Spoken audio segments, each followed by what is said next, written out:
Good morning, my dear students from class 8th. Today we are going to finish our second chapter from geography side. And the name of the chapter is Abiotic Resources, Land, Soil and Water. इस chapter में अभी तक हमने land as a resource पढ़ा, क्या खूबियां होती है, क्या खामियां होती है, किस तरीके से उसे हम लोग एज ए रिसोर्स इस्तेमाल करते हैं और उसे लंबे समय तक इस्तेमाल करने के लिए किस तरीके से उसे प्रोटेक्ट किया जा सकता है या कंजर्व किया जा सकता है, वो हमने देखा। यही तमाम प्रोसीजर हमने सॉइल के केस में भी देखा कि सॉइल कैसे बनती है, उसको किस तरीके से हम लोग कंजर्व कर सकते हैं या उसकी फर्टिलिटी को बढ़ा सकते हैं, कहाँ कहाँ उसका यूज होता है, ये तमाम चीजें हमने देखी। लास्ट जो हमारा इसमें टॉपिक था वाटर रिसोर्सेज, वो हम पढ़ रहे थे, जिसमें हमने देखा कि वाटर की कितनी बुरी स्थिति है। जो पिछला जो मेरा एक वीडियो देखा होगा आपने, जिसमें मैंने राइट हैंड साइड पे ग्राफिकल रिप्रेजेंटेशन के माध्यम से आपको बताने का प्रयास किया था कि आज दुनिया भर में कहने को तो हमारा जो ग्लोब है, हमारा जो अर्थ है, इसको हम ब्लू प्लेनेट कहते हैं, वाटर प्लेनेट भी कहते हैं, क्योंकि अराउंड मोर देन 70% हमारे प्लेनेट पे वाटर ही है। परंतु उस पूरे सिस्टम में जब हम डेप्थ में गए तो हमने क्या पाया कि जो एक्चुअल वाटर है, जो हम ह्यूमन बींग्स के लिए काम लायक है, जो फ्लोरा एंड फौना के लिए बेसिकली ज्यादा काम आता है, वो 1% से भी कम है, 1% से भी कम है। और उसके बावजूद हम कितनी स्पीड से वाटर एक्सप्लॉयटेशन कर रहे हैं, वाटर को पॉल्यूट कर रहे हैं। तो यहाँ पे अब एक बड़ी आवश्यकता हमें देखने को मिलती है, जिसे हम वाटर कंजर्वेशन कहेंगे। देखिए, कंजर्वेशन की बात करूंगा उसके पहले थोड़ा सा मैं एक दो चीजें आपको बता दूं। आज वाटर क्राइसिस पूरी दुनिया भर में एक बहुत बड़ा मुद्दा बनके उभर रहा है। यहां तक कि वो तमाम देश जो अपने आप को डेवलप्ड नेशन कहते हैं, उनकी भी अगर मैं जल की बात करूं, पानी की बात करूं, वाटर स्कैर्सिटी की बात करूं, तो इस मुद्दे पे सबको अभी गंभीर चिंतन की आवश्यकता है और इवन वो लोग कर भी रहे हैं। और ये अपने आप में एक सबसे बड़ा इकोलॉजिकल बायोलॉजिकल क्राइसिस भी है। Now what is next? अब इसका उपाय क्या है साहब? जब आपके पास 1% से भी कम पानी रह जाएगा और उसके बावजूद आप डेवलपमेंट की अंधाधुंध दौड़ में लगातार इंडस्ट्रीज के माध्यम से या और अदर ह्यूमन एक्टिविटीज के माध्यम से जो भी 1% से कम पानी है उसे भी हम लगातार पॉल्यूट करते जा रहे हैं। नाउ अब क्या चीज की नीड निकल के आती है? That we must have to conserve our water resources. But how? Again conservation को दोबारा वर्ड ले लेते हैं हम लोग। कंजर्वेशन बेसिकली क्या शब्द होता है, ये मैंने पहले भी आपको पढ़ाया कि अगर आप किसी भी रिसोर्स के कंजर्वेशन की बात कर रहे हो तो हम वहां पे बात कर रहे हैं उस रिसोर्स के प्रॉपर मैनेजमेंट की, इंटेलिजेंटली उसकी यूटिलाइजेशन की, सो दैट कि न सिर्फ वो हमारे काम आए बल्कि फर्दर आगे वाली जनरेशंस के भी काम आए। तो हमें वाटर की अगर मैं बात करूंगा तो वाटर कंजर्वेशन का मतलब एक तो सबसे पहला वर्ड इसमें आप देखिए एफिशिएंट यूटिलाइजेशन। एफिशिएंट यूटिलाइजेशन का मतलब जहां जितना आवश्यक हो उतना ही आवश्यकता के अनुसार हम उसका इस्तेमाल करें, और अगर आवश्यकता नहीं है तो अननेसेसरी उसको बहने ना दें, उसको वेस्ट ना होने दें। साथ ही साथ यहाँ पे हम बात करेंगे रिसोर्स प्रोटेक्शन की। ठीक है, प्रोटेक्शन के साथ हम बात करेंगे इंप्रूवमेंट एंड प्रिजर्वेशन की, कि किस तरीके से हम हमारे जो जलाशय हैं, जो हमारे वाटर रिसोर्सेज हैं, चाहे वो ग्राउंड वाटर से हम ले रहे हैं, चाहे हम लेक से ले रहे हैं, चाहे हम नदियों से ले रहे हैं, तो सबसे पहले तो हम उन्हें प्रोटेक्ट करें, पॉल्यूट ना होने दें। ठीक है, साथ ही साथ जो रेन वाटर है वही सबसे बड़ा सोर्स होता है हमारे पास। Water basically is a renewable resource, but renewable तो है लेकिन उसको बचाएंगे कैसे हम? ईश्वर तो दे रहा है हमें, हर साल बारिश आती है, पानी आता है। ठीक है, ये वाटर साइकिल है जो हमने पिछले वीडियो में देखा भी था, परंतु हम इसको बचाएंगे कैसे? उसके लिए हमें क्या क्या करना है, वो तमाम चीजों पे आज मैं आपसे रूबरू होने जा रहा हूं। तो वाटर कंजर्वेशन के तौर पे सबसे पहला जो कदम हम उठाते हैं या हमें उठाना चाहिए, ज्यादा से ज्यादा अलग अलग तरह का नेचुरल वेजिटेशन, अलग अलग तरह के पेड़ पौधे हम लोग ज्यादा से ज्यादा मात्रा में धरती पे लगाएं, क्योंकि जहां ज्यादा पेड़ होते हैं, आपने सुना भी होगा, वहां बारिश अच्छी होती है। साथ ही साथ ज्यादा पेड़ लगने का मतलब हो गया कि एक तो आपने सॉइल को भी प्रिजर्व कर लिया, कंजर्व कर लिया, सॉइल का इरोजन रोक लिया आपने। साथ ही साथ जिस स्पीड से जो वाटर का सरफेस रन ऑफ होता है, जैसे बारिश आई और बहुत तेजी से वो सरफेस रन ऑफ के तौर पे वो पानी पता नहीं बह के नदी नालों के माध्यम से बड़ी नदियों में चला गया, नदियों से वो समुद्र में जाके खारा हो गया, वो हमारे किसी काम का नहीं रहा। तो जो वाटर का जो सरफेस रन ऑफ है, जो बहुत स्पीडली होता है, उसको रोकने में काम आता है। और अगर हम उसको रोक पाने में सफल हो गए एक बार, तो मान के चलिए पानी जाएगा कहां, अल्टीमेटली वो जमीन में जाएगा। जमीन में जाएगा तो ग्राउंड वाटर लेवल हमारा इंक्रीज होगा, ठीक है। और अल्टीमेटली अगर हमारा ग्राउंड वाटर लेवल इंक्रीज हो रहा है तो वो पानी हम बहुत लंबे समय तक हमारे इस्तेमाल के काम आएगा, चाहे वो ट्यूबवेल के माध्यम से हम उसको यूज करें, चाहे वो हम वेल्स की कुओं के माध्यम से हम उसको यूज करें, ठीक है।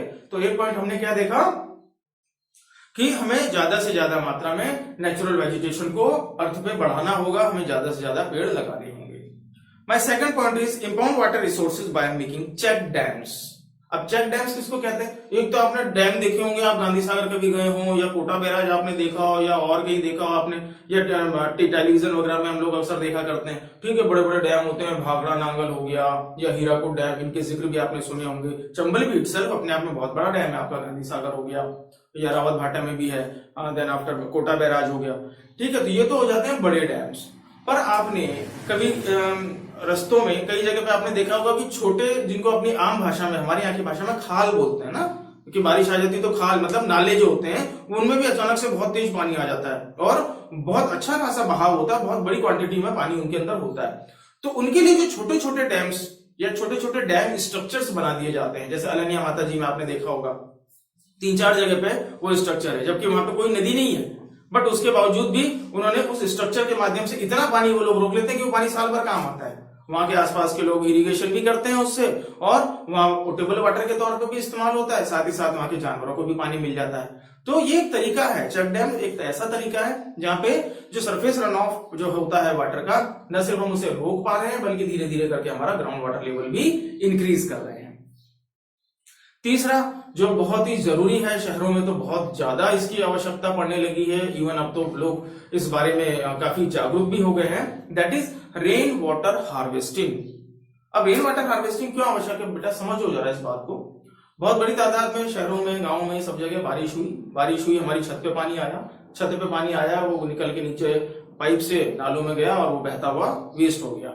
रेन वाटर हार्वेस्टिंग का जो प्रोसीजर होता है उसमें क्या किया जाता है कि जो बरसाती पानी है, जो बारिश से आने वाला जो छतों पे पानी है, पहली और दूसरी बरसात में तो वो पानी, वो छत वगैरह धुल जाती है, साफ हो जाता है, ठीक है। बाद की जो बारिश का जो पानी होता है उसको ऊपर से पाइपलाइन के माध्यम से घर के नीचे, मकानों में नीचे अंडरग्राउंड वाटर टैंक्स बना दिए जाते हैं, काफी बड़े बड़े, ठीक है। राजस्थान में ये काफी पुराने अरसे से, बहुत लंबे अरसे से इस तरह का प्रचलन होता है, ठीक है। अगर आप इधर वेस्टर्न राजस्थान में जाएंगे, नागौर, चूरू, झुंझुनू, इस तरह के जो जिले हैं, तो वहां पर्टिकुलरली मैंने देखा भी है कि वो लोग क्या करते हैं, बरसाती पानी को मकान के नीचे बने हुए बहुत बड़े बड़े टैंक्स में स्टोर कर लेते हैं और उस पानी का इस्तेमाल पूरे साल भर होता है वहां पे। साथ ही साथ रेन वाटर हार्वेस्टिंग का एक दूसरा तरीका भी है जो हम हमारे स्कूल में देखते हैं। अब जैसे हमारा स्कूल एक बहुत बड़े कैंपस में बना हुआ है, ठीक है, उस हिसाब से इतना बड़ा शेड है, पूरा बारिश जो आ रहा है, अब वो पानी कहीं ना तो भी बह के वेस्ट हो जाता, खराब हो जाता, खत्म हो जाता। तो अभी आपने नोटिस किया होगा, तो जो भी बारिश हमारे यहाँ पे आती है, बिल्डिंग की छतों पे पानी जो आता है, वो सब पाइपलाइन के थ्रू अपन एक जगह लेके आते हैं और उसका कनेक्शन अपन ने मोटे सा पाइप से, आपने देखा होगा प्रिंसिपल ऑफिस के सामने एक बड़ा सा पाइप है इधर नीचे, और वो सीधा आ रहा है आपके स्विमिंग पूल के पास में एक टैंक बना हुआ है ना, जो पत्थर के बड़ी बड़ी पट्टियों से हमने कवर किया हुआ है, आपके बिल्कुल झूलों के पास में, स्विमिंग पूल के लेफ्ट साइड में। अब हो क्या रहा है, वो सारा जो पानी है उस टैंक में जाता है। टैंक में नीचे हमने रेत और कोयला रखा हुआ है ताकि वो नेचुरल तौर पर यहीं से फिल्टर होना शुरू हो जाता है, और धीरे धीरे करके जैसे जैसे वो जमीन में जाता रहता है तो हमारा वाटर लेवल ऊंचा हो जाता है। इसीलिए आप देखते हैं कि कितनी भी गर्मी हो जाए, हमारा जो बोरिंग है वो कभी खाली नहीं होता, हमेशा उसमें पानी होता है। साथ ही साथ आपका स्विमिंग पूल हमेशा आपको भरा हुआ मिल जाएगा, चाहे कितनी भी गर्मी हो। ऐसा क्यों हो पा रहा है? क्योंकि हमने अपने स्कूल में पूरा एक सिस्टम डेवलप किया हुआ है कि बारिश की एक भी बूंद जो है वो हमारे ही काम आए, वो वेस्ट न जाए, ठीक है। हालांकि मैं रिसोर्स कंजर्वेशन के लिए आपके स्कूल के जो डायरेक्टर सर हैं उनका धन्यवाद भी करना चाहूंगा यहाँ पे, क्योंकि हम हर उस नेचुरल रिसोर्स को यूज करने का प्रयास कर रहे हैं जो रिन्यूएबल है। हमने नॉन रिन्यूएबल रिसोर्सेज को कम से कम खर्च करने का एक बीड़ा उठाया हुआ है, जो कि समाज के हित में काफी जरूरी भी है। अगर हम बात करेंगे इलेक्ट्रिसिटी की, तो वहां पे भी आप देखेंगे कि अपने पास खुद का सोलर प्लांट मौजूद है, जहां पे हमें कोई आवश्यकता नहीं है कि हम वो तमाम सरकार की बिजली का इस्तेमाल करें जो कहीं ना कहीं नॉन रिन्यूएबल रिसोर्सेज से बन रही है। हम अपनी जो इलेक्ट्रिसिटी है वो खुद प्रोड्यूस करते हैं। और आपको शायद न जानकारी हो, मैं बताना चाहूंगा कि हम इतना इलेक्ट्रिसिटी प्रोडक्शन करते हैं कि न सिर्फ वो हमारे स्कूल की सारी रिक्वायरमेंट को फुलफिल करता है, इवन हम गवर्नमेंट को भी उस इलेक्ट्रिसिटी का एक हिस्सा देते हैं। चलिए खैर, आज का पॉइंट ये नहीं था, लेकिन आपको पता होना चाहिए कि इस तमाम तरह की जो फैसिलिटी है, जब रेन वाटर हार्वेस्टिंग का जिक्र आया तो हम खुद इसको अपने स्कूल में भी कर रहे हैं। Now my next point is adequate amount of water should be used in the irrigation process. कि भाई अगर डैम है, पानी हमने स्टोर कर दिया, इरिगेशन की बहुत बड़ी समस्या है हमारे देश में। आज भी बहुत बड़ा वर्ग किसान का ऐसा है जो सिर्फ रेन वाटर के ऊपर ही डिपेंडेंट है कि बारिश आएगी तो मेरे खेतों में अनाज उगेगा, उसके बाद फिर क्या। लेकिन अगर एक प्रॉपर इरिगेशन सिस्टम हम डेवलप कर लें, डैम के माध्यम से प्रॉपर कैनाल सिस्टम अगर डेवलप कर लिया जाए, तो उन बेचारे किसान भाइयों का भी भला होगा और देश का भी भला होगा, क्योंकि हमारे पास ज्यादा मात्रा में ग्रेन प्रोडक्शन, क्रॉप प्रोडक्शन आएगा जो हमारी इकोनॉमी को बूस्ट अप करेगा। तो ये भी एक तरीका है जिसको हम वाटर कंजर्वेशन का एक बहुत बेहतरीन तरीका मानते हैं, क्योंकि आप भी आमतौर पर देखते होंगे बारिश का तो सीजन एक होता है पर्टिकुलरली, जहां पे किसान ने खरीफ की फसल ले ली।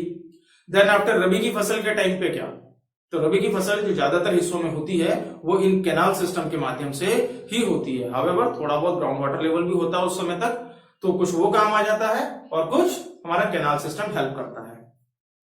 नेक्स्ट इज कि हम ज्यादा से ज्यादा इरिगेशन का जो प्रोसीजर है उसमें वो तरीका अपनाएं जिससे कि पानी कम से कम खपत हो लेकिन क्रॉप का प्रोडक्शन ज्यादा से ज्यादा हो।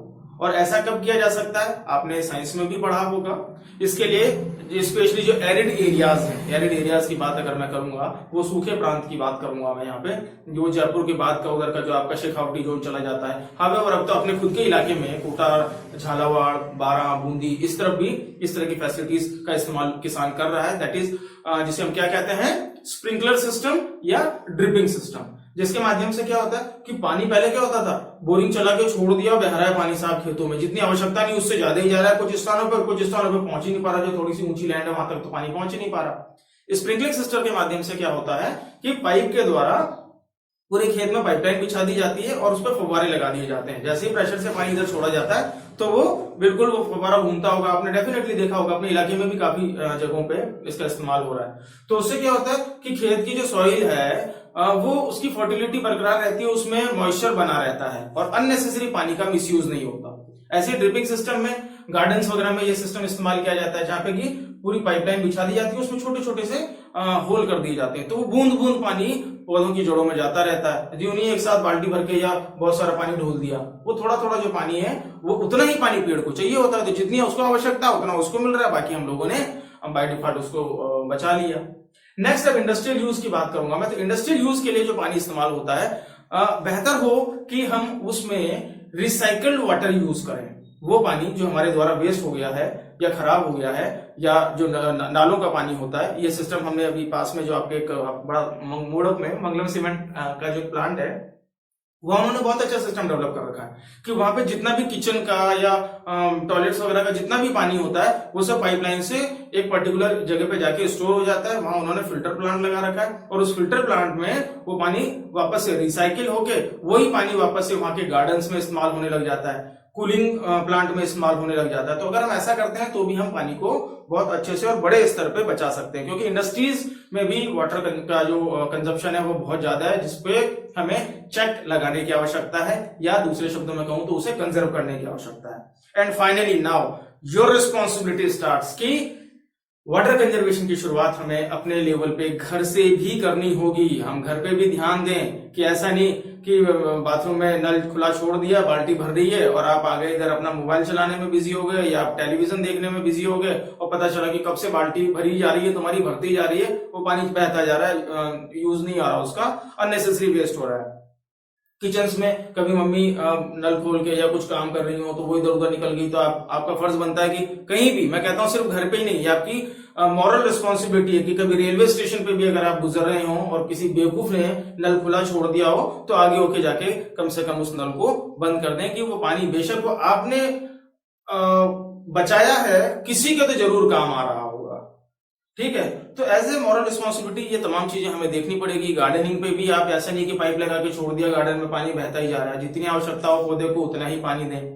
ठीक है, घर पे कई दफा आपने टूथब्रश कर रहे हैं और वो बेसिन का नल खुला छोड़ा हुआ है, बोले जब तक ब्रश कर रहे हैं तब तक वो पानी बह रहा है, तो ये कोई सही तरीका नहीं होता। जितनी आवश्यकता हो पानी का उतना ही इस्तेमाल करें, खुद भी वाटर कंजर्वेशन का एक हिस्सा बने, इसके बारे में लोगों को जागरूक करें, क्योंकि ये हमारी खुद की नैतिक जिम्मेदारी है, हमारी मॉरल ड्यूटी है। और आप सब बच्चों से मेरा अनुरोध है, रिक्वेस्ट है कि water is an essential part of our life, so please conserve water as much as you can. Well, इस टॉपिक के साथ ही मेरा ये आज चैप्टर भी खत्म कर रहा हूं मैं। नेक्स्ट फर्दर आगे हम नेचुरल रिसोर्सेस वाले चैप्टर को देखेंगे। मैं उम्मीद करता हूं कि ये जो चैप्टर हमने अभी पढ़ा, इसमें बहुत सारी चीजें सिर्फ पढ़ने के लिए नहीं, सीखने के लिए भी हमने सीखी हैं, जो हम अपने आम जीवन में जिसका इस्तेमाल करेंगे। Well, thank you so much guys. Please अपनी पढ़ाई लगातार जारी रखें और इस चैप्टर के माध्यम से हमने जो कुछ भी पढ़ा है, सीखा है, उसको अपने जीवन में भी उतारेंगे।